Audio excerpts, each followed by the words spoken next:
Hello everyone, welcome to Preston's Reflections episode 4. Today's episode is about respect. Now, obviously there's quite a lot of stuff about respect to fit in a 5-minute video, but I'm going to give it a go. Now, just quickly about respect, I think everybody should be respected on a level of they're a living, feeling being. And that goes for animals as well.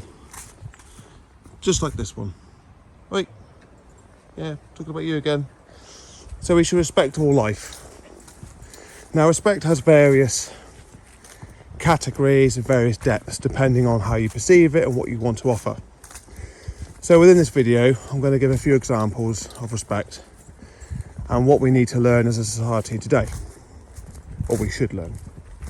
Anyway, so I was having a conversation with a colleague, a black colleague, and myself, I'm a white man, and many years ago I had a conversation with a Muslim colleague, and within these conversations that we had, we covered various aspects of each other's race, religion, preferences, priorities, and these conversations went respectfully quite deep. And you know what? Very humbling, very mature, and no one was offended. Everything was said was respectful, but true. And today's society, as you probably well know, is that you can't say anything without offending somebody. Now, we should all be able to voice our opinions, and I'd like to think the opinions that we do voice are all based on facts and reality, and there's nothing wrong with that. Of course, we're not going to go up to anybody and start criticising them and critiquing them on purpose to cause a problem. But we should be allowed to voice our opinions during conversations without necessarily upsetting anybody.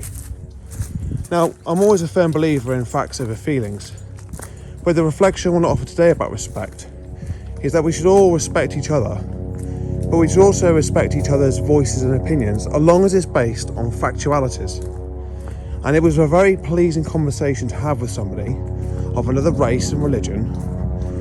Both critique, criticise, have views on each other's opposites, and nobody actually get offended. Everybody accepts it. If it's true, of course. Take me, for example.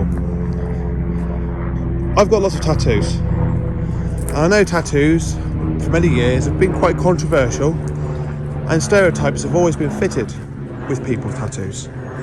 Do you know what? I'm fine with that. If somebody come up to me and said, years ago, mostly criminals or burglars or whatever it may be were associated with tattoos, and that somebody judged me for that, if they could bring up evidence and it's true, I'm not offended by that. Fair enough. It's not me. They're not attacking me personally. They're making a statement that's relevant to an historical event, and it's stereotypical. But people get very offended when they get stereotyped. But stereotyping is generally an opinion about a particular image, race, religion, character, perception, and it's all put in one basket. Is it fair? Probably not. But is it true? In general, that's debatable depending on what it is. So the reflection I want to give, guys, is like you should be allowed to have a freedom of speech. You should be allowed to voice your opinions, and other people should respect your opinions. But of course, there is a fine line in terms of having an opinion that is based on actual facts. Like, for example, that grass is green. That's a fact. A verification. Now, if somebody comes out with some information that's not necessarily factually true, then it is definitely questionable whether or not it should be respected. And respect is something that we all generally know is earned.